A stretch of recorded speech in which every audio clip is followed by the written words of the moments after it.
The moment Shedeur Sanders stepped onto the turf at that elite Miami facility, there was an electricity in the air that even the most seasoned NFL scouts couldn't ignore. This wasn't your average quarterback workout. This wasn't a lightly scripted throwing session for social media clips or a padded pro day designed to impress GMs. No, this was the real deal. An NFL-style private session that pushed Sanders to his absolute limit, mentally, physically, and emotionally. The facility itself set the tone, used by legends like Tom Brady and Aaron Rodgers in their off-season regimens. If you're into the real story and all the messy twists they don't show on highlight reels, go ahead and subscribe. And if you're sticking around to see how this Browns QB chaos plays out, you should definitely be subscribed. It carried a certain reverence, a kind of unspoken pressure that demanded excellence. And Sanders brought it. From the first snap, you could see it in the way he moved, in the calm precision of his footwork, and in the confidence radiating from every motion. He wasn't there to prove he belonged. He was there to demonstrate he'd already arrived. What made the session extraordinary wasn't just Shedeur's arm strength, though that certainly stunned everyone present. It was the sheer complexity of what he was being asked to do. The drills were designed not by personal trainers, but by former NFL defensive coordinators, men who had game planned against the best quarterbacks in the league. They weren't throwing softballs. They were disguising coverages, rotating safeties, simulating disguised blitzes. Everything they could think of to rattle a young quarterback. It didn't work. Sanders stood in the pocket like he had been doing this for years. He didn't just read the defense. He anticipated it. He manipulated it. He would shift protections at the line, make audibles that shocked even offensive coaches watching, and then deliver throws with such immaculate timing and velocity that it left mouths hanging open. His mechanics were flawless. His vision was sharp. And more than anything, he made it look easy. There was one moment in particular that stood out. A third down simulation with a collapsing pocket, timed rushers off both edges, and tight coverage downfield. Shedeur didn't panic. He stepped up, kept his shoulders square, and fired a deep-out route, on time, on target, and perfectly placed between two defenders. The room fell silent, not because it was unexpected, but because it was undeniable. You don't teach that. You either have it or you don't. The reaction from the defenders participating in the drill said even more than the coaches. These were former NFL players, not just random guys in pads. Men who had intercepted passes from Hall of Famers. And yet, after session to try and confuse, trap, or collapse Sanders, they couldn't help but shake their heads in disbelief. A few even walked over to him after certain throws, dapped him up, and offered praise. Not because they were obligated to, but because they knew they just witnessed something rare. That's the word that kept coming up in the post-workout conversations. Rare decision-making, rare leadership, rare arm talent, but maybe most importantly, rare composure. Sanders never looked rattled. He never looked overwhelmed. Every challenge seemed to sharpen him, to focus him more. When a play broke down, he didn't just scramble. He reset the play in real time, processing faster than most rookies can on film study. The scouts began to lean forward in their seats. The coaches started whispering. Phones lit up with messages. And suddenly, a fifth-round label started to look like the mistake of the year. After the workout, word spread fast. Some scouts called it the best quarterback session they had ever attended. A few even admitted they had to go back and rewatch his college film. Not to reevaluate, but to understand how they missed what was so clearly in front of them now. Sanders hadn't just elevated his stock. He had rewritten his narrative. The entire experience also spoke volumes about his preparation. This wasn't a quarterback leaning on natural ability alone. You could see the work behind every movement. The hundreds of hours spent breaking down film, studying protections, refining footwork, mastering playbooks. He had internalized the grind in a way few young quarterbacks ever do. And that's why this workout wasn't just a flash in the pan. It was a culmination of years of development, sharpened under the spotlight of expectation and pressure. Shedeur's poise extended beyond the drills. During breaks, he didn't retreat into himself or look to escape the intensity. He walked over to defensive players, engaged them in conversations about coverage decisions, asked questions, and offered perspective. That interaction wasn't performative. It was insightful.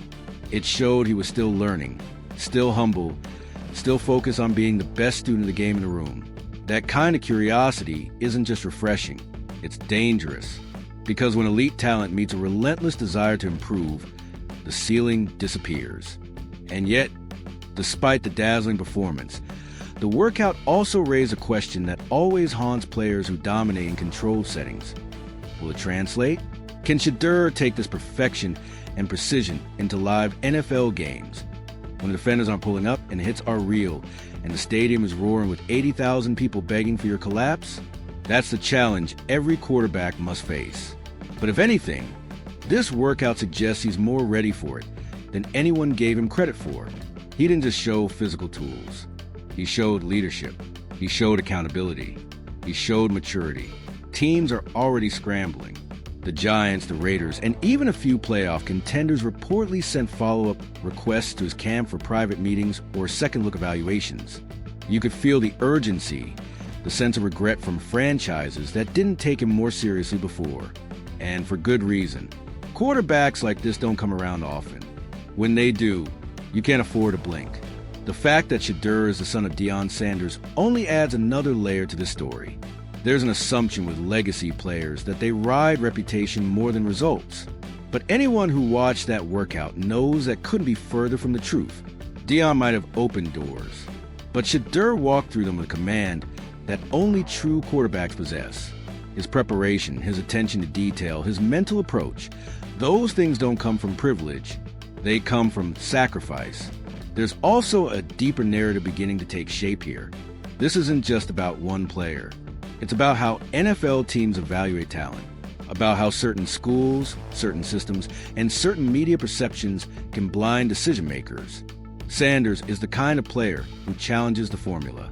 He doesn't fit into neat categories. He isn't just a pocket passer, or just a dual-threat QB, or just a coach's son. He's all of it, and he's more. The workout concluded with a final challenge, a scripted drive simulation, 90 seconds on the clock, no timeouts, needing a touchdown. The coaches ratcheted up the complexity. The defense blitzed on nearly every down. And still, Sanders dissected them with icy precision. His final throw? A 40-yard strike off his back foot, over the outstretched hands of two defenders, into the arms of a streaking receiver just before the goal line. Game over. No celebration. No showboating. Just a quiet nod to his trainer, a quick word with the receivers, and then a towel over the shoulder as he headed to the sideline. Business finished. If there was ever any doubt about whether Shedeur Sanders had it, that workout erased it. What stood out most about Shedeur Sanders' historic workout in Miami wasn't just the impressive display of arm strength or even the NFL-level play sequencing. It was a complete control he exercised over every aspect of the session. There was a quiet command in his presence, something only true field generals possess. Even among a crowd of former professionals and evaluators, Shedeur didn't appear as a participant trying to earn his spot. He looked like a player who had already claimed it and was now showing others why they had missed it. From the very beginning of the workout, it was clear this wasn't going to be business as usual. The setup was more reminiscent of a mini NFL camp than a pre-draft showcase. Former linebackers crouched across from Shedeur. Disguised blitzes came from multiple angles, and routes were changed mid-drill based on simulated pre-snap coverage reads. It was all designed to see if Shedeur could adjust on the fly, not just throw into space, but think like a true pro quarterback in real time. And over the course of several hours, he did it with such consistency that even the harshest critics present began to reassess their scouting reports. It wasn't just what he did, it was how fast he did it.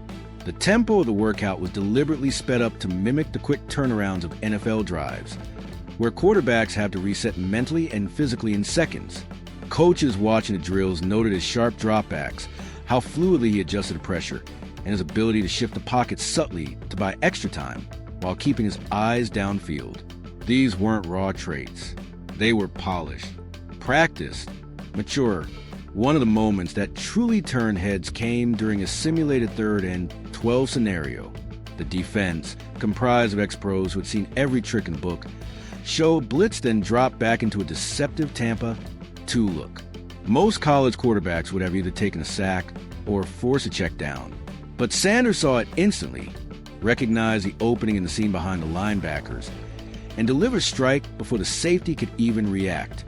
It was a kind of anticipatory throw that separates NFL starters from backups, and it was delivered with pinpoint velocity and touch. Observers began murmuring among themselves. Some had watched Sanders in college and liked what they saw, but few had expected this level of poise in such a high-pressure, unscripted setting. Even scouts who had previously tagged him as needs development were now scribbling new notes and looking at one another with raised eyebrows. A few took phone calls. One even muttered under his breath, "We messed this up." By the time the red zone drills rolled around, Shedeur wasn't just participating, he was dictating. He began calling his own protections, signaling hot routes, and even requesting coverage shifts to test himself further. The coaches running the drills tried to throw new variables at him. Delayed blitzes, disguised double coverage, and even unexpected route miscommunications. Still, he adjusted. He made the corrections. He ran the next play better.